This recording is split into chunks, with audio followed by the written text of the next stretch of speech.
Hello students, I am Shouvik Nath, a final year student of Electrical Engineering at Indian Institute of Engineering Science and Technology Shibpur, which is a NIT and situated in Howrah, West Bengal. So आज जो topic मैं आप लोगों को पढ़ाने जा रहा हूँ वो है electrostatics. Electrostatics is very important for your class 12 syllabus as well as JEE. It is the starting chapter for the electricity and magnetism portion. और इसका JEE मेन में भी वेटेज आप देख सकते हैं, 3 क्वेश्चंस आए थे 2024 में और 1 में. ये lecture, this lecture is a fast paced, so attention बनाए रखिए. चलिए स्टार्ट करते हैं इलेक्ट्रोस्टैटिक्स. तो earliest accounts of the phenomena electrical phenomena dates back to 600 BC, जब Thales of Greece observed amber when rubbed with silk और wool attracts light objects. आप लोगों में नहीं देखा होगा कि जब when scale is rubbed with dry hair, it starts attracting small pieces of paper. तो इलेक्ट्रोस्टैटिक्स क्या है? Electrostatics is the study of fields, forces and potential arising from static charges. तो उसके पहले जानते हैं फिर चार्ज क्या होता है. तो let's understand the concept of charge. आप लोग समझिए कि दो इलेक्ट्रॉन एक दूसरे को रिपेल करते हैं, तो क्यों? तो this inherent property due to which two electrons repel each other is their charge. क्योंकि ये लोग like charges हैं, like charges repel. Similarly, electron and a proton attract each other much strongly than would have been possible in case only gravitational force existed. That is because of the force of electrostatic force between these two charges. They are unlike charges and hence they attract. So let's understand what is electrostatic force. Electrostatic force is given by the Coulomb's law. और Coulomb's law क्या कहता है? F Q1 Q2. Force between two charges Q1 and Q2, जिनके बीच में distance है r, वो equal होता है k, वेट प्रोपोर्शनल होता है Q1 into Q2 से, divided by the square of the distance between them. तो इस प्रोपोर्शनलिटी को सिंबल को हटाने के लिए हम एक कांस्टेंट मल्टीप्लाई करेंगे k Q1 Q2 by r square.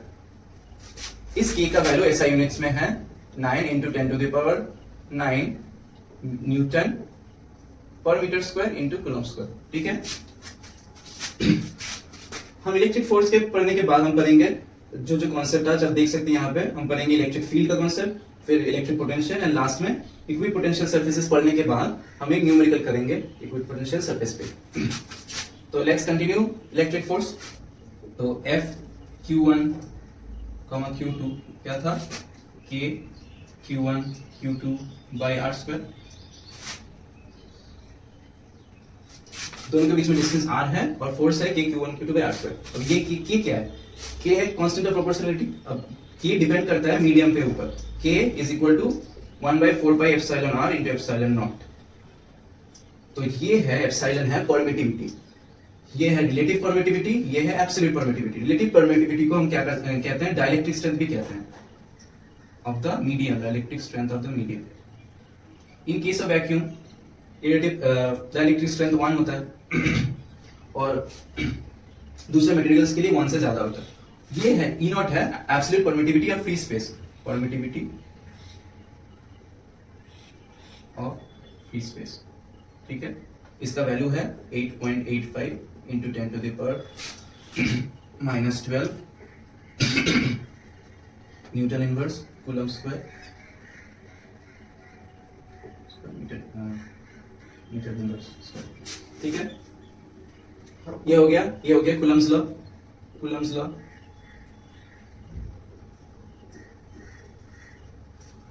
क्या करता है? हमें देता है force between two electric charges. इसके बाद चलिए let's move on to the concept of electric field.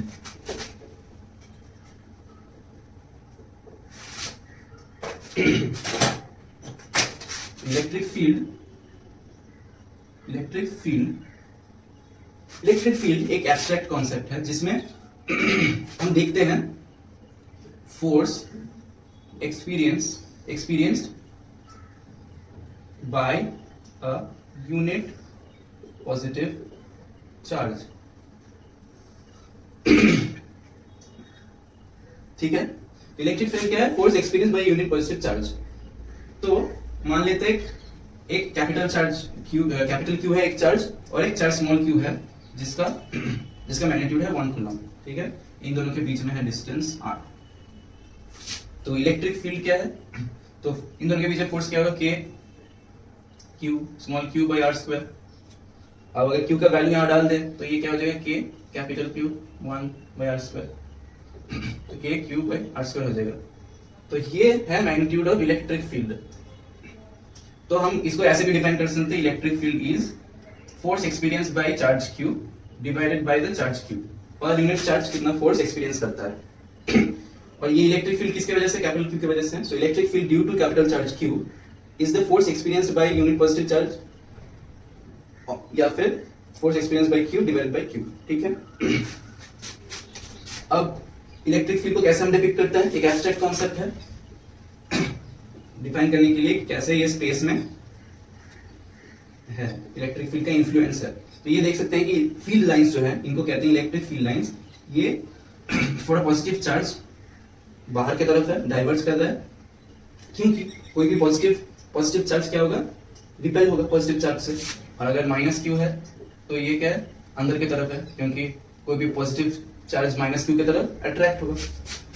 Electric field जो कि है वो है कंजर्वेटिव,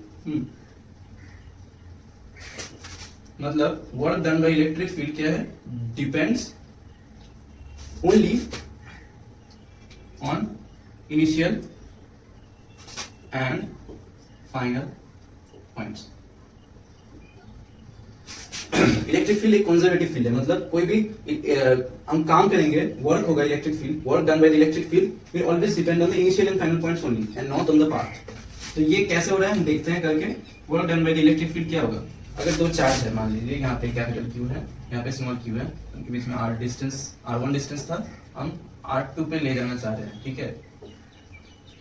तो क्या होगा, हमें इंटीग्रेट करना पड़ेगा force, electric force dot dr,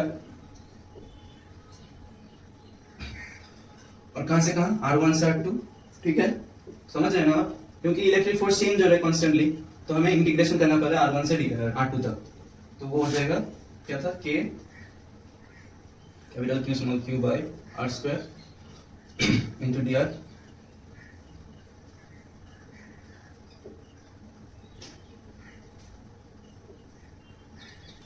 तो इसका हो जाएगा k capital Q small q minus 1 by r, 1 से r2 तक, तो ये हो जाएगा k capital Q small q 1 by r1 minus 1 by r2, ठीक है। ये हो गया work done by the electric field. So इससे पता चल रहा है कि हाँ, ये वर्क सिर्फ r1 और r2 पे डिपेंड कर रहा है, तो ये कंजर्वेटिव है, ठीक है। देखिए अब पोटेंशियल एनर्जी क्या होता है, कोई भी कंजर्वेटिव फील्ड का पोटेंशियल एनर्जी होता है। पोटेंशियल एनर्जी क्या है, work done by an external force to move the charge from r1 to r2। तो वर्क एक्सटीरियर क्या होगा, वर्क एक्सटीरियर होगा F एक्सटीरियर डॉट dr। ये जो F एक्सटीरियर है वो F इलेक्ट्रिक के अपोजिट काम कर रहा है, इसलिए चार्ज एक्सेलरेट नहीं हो रहा है, स्लोली मूव कर रहा है, बहुत स्लोली मूव कर रहा है। तो इसलिए F एक्सटीरियर क्या लिख सकते हैं, F electric minus F electric dot dr। तो इससे ये हो जाएगा माइनस W और ये हो जाएगा K capital Q 1 by r2 minus 1 by r1, ठीक है। तो ये निकल गया potential energy, change in potential energy, work exterior equal to change in potential energy. तो इससे इसको हम क्या लिख सकते हैं फिर, WE is equal to minus of change in potential energy. This is the condition for being a conservative field, work done in the electric field is minus of delta Q, ठीक है।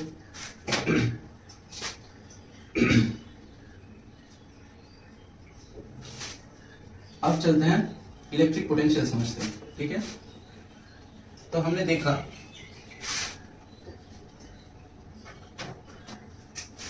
अभी कि चेंज इन पोटेंशियल एनर्जी या delta U क्या है, minus WE। तो ये क्या था, माइनस QE डॉट dr का इंटीग्रेशन था, ठीक है। इसका आंसर आया K Q 1 बाई r1 से r2 तक 1 by r2 minus 1 by r1 ये था चेंज इन पोटेंशियल एनर्जी। तो चेंज इन पोटेंशियल क्या होगा? चेंज इन पोटेंशियल या पोटेंशियल डिफरेंस पीडी क्या लिख सकते हैं? Bit from R1 to R2 जाने के लिए क्या होता है? Delta U divided by Q, मतलब यूनिट चार्ज के लिए कितना पोटेंशियल एनर्जी चेंज हो रहा है। यूनिट चार्ज को R1 से R2 मूव करने की कितना पोटेंशियल चेंज एनर्जी चेंज हो रहा है? KQ by 1 by R2 minus 1 by R। ठीक है, अब तो इसको कहते हैं डेल्टा V। तो dV क्या हुआ? यहाँ du बाई क्यू हुआ। इसका मतलब du क्या था? du था minus Q E dot D R by Q. तो dv हो गया minus E dot D R. ठीक है, तो dv हो गया minus E dot D R. तो इसी से हमें इक्विपोटेंशियल सरफेस का कॉन्सेप्ट आएगा। Let's go to the concept of. तो आप समझ गए ना कि delta dv is du by q equal to minus e dot dr. Let's move to the concept of equipotential lines now, equipotential surface now. Okay, सबको समझ आ रहा है? कोई भी क्वेश्चन होगा तो लास्ट में पूछ लीजिएगा।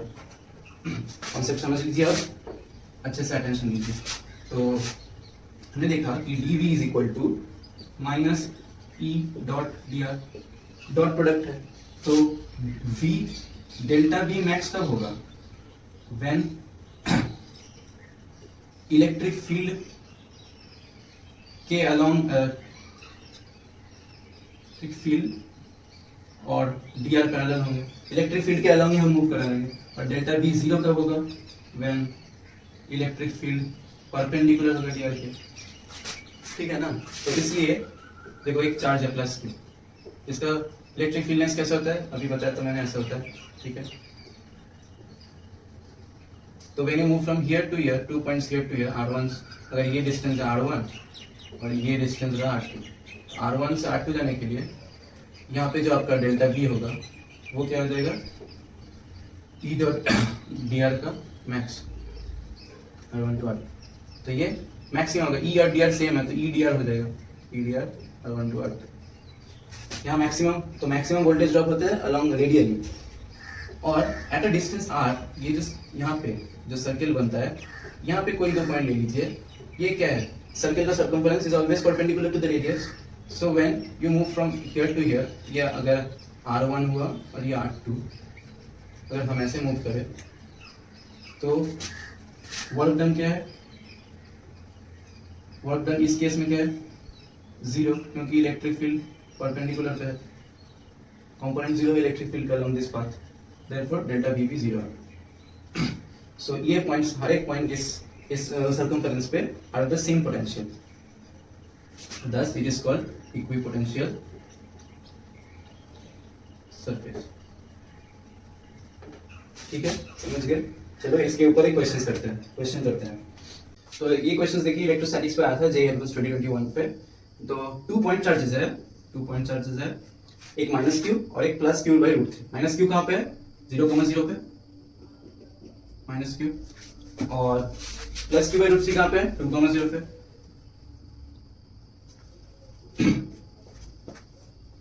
क्या बोला है?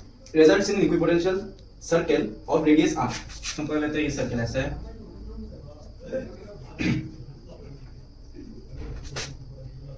और इस सर्कल का पोटेंशियल भी दे दिया है। क्या है? v equals to 0। तो हमें क्या निकालना है इसमें? हमें सेंटर B निकालना है और रेडियस R निकालना है। हाँ, तो इसके लिए क्या करते हैं? इसके लिए करते हैं कि इस सर्कल पे जो लोकस है उसको x, y एक पॉइंट पकड़ लेता है, x, y। तो इस x, y से इस x, y पे हम पोटेंशियल निकालते हैं।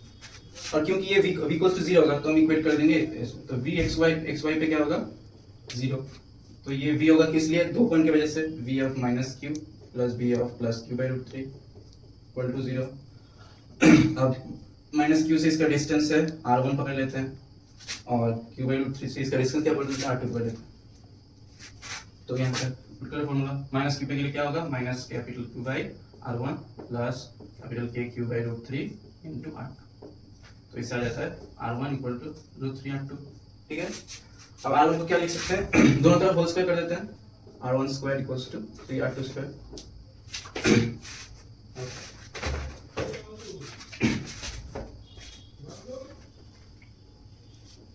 तो क्या आ गया, R1 square equals to 3R2 square.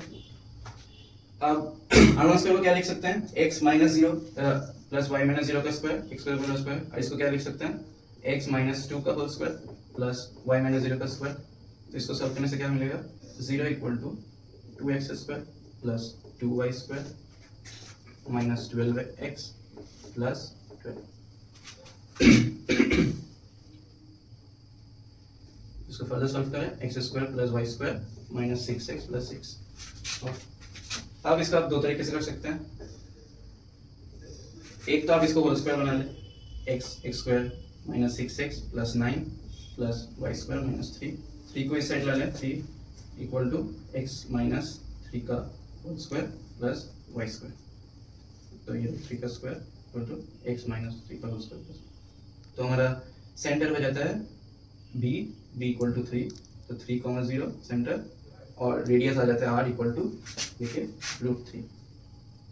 अब अगर आपको सर्किल का इक्वेशन पता है, याद है, तो आप जानते हैं कि ये होता है x square plus Y square plus 2gx plus 2fy plus c। यहाँ पे क्या है, 2g है -6, f है 0, c है 6। इससे आप रेडियस निकालेंगे, √g square plus f square minus c हो जाएगा 3 स्क्वायर माइनस 3 स्क्वायर माइनस 6 हो जाएगा √3। और b,0 जो कि सेंटर है, वो क्या होता है सर्कल में -g, -f, तो ये हो जाएगा 3,0 हो गया। तो हम इस टॉपिक पे क्या करें, हम लोग सीखे इलेक्ट्रिक फोर्स क्या कहते हैं, इलेक्ट्रिक फील्ड किसे कहते हैं, इलेक्ट्रिक पोटेंशियल का कॉन्सेप्ट समझे, इक्विपोटेंशियल सरफेसेस का कॉन्सेप्ट समझे, और फिर इस क्वेश्चन को किए। और इसके लिए हमको सर्किल का भी याद रखना पड़ेगा, तो जो लोग भूल गए होंगे तो रिवाइज कर लें। तो नेक्स्ट लेक्चर पे हम लोग इलेक्ट्रिक फील्ड और पोटेंशियल का मल्टीपल चार्जेस के लिए भी देखेंगे। ठीक है, थैंक यू।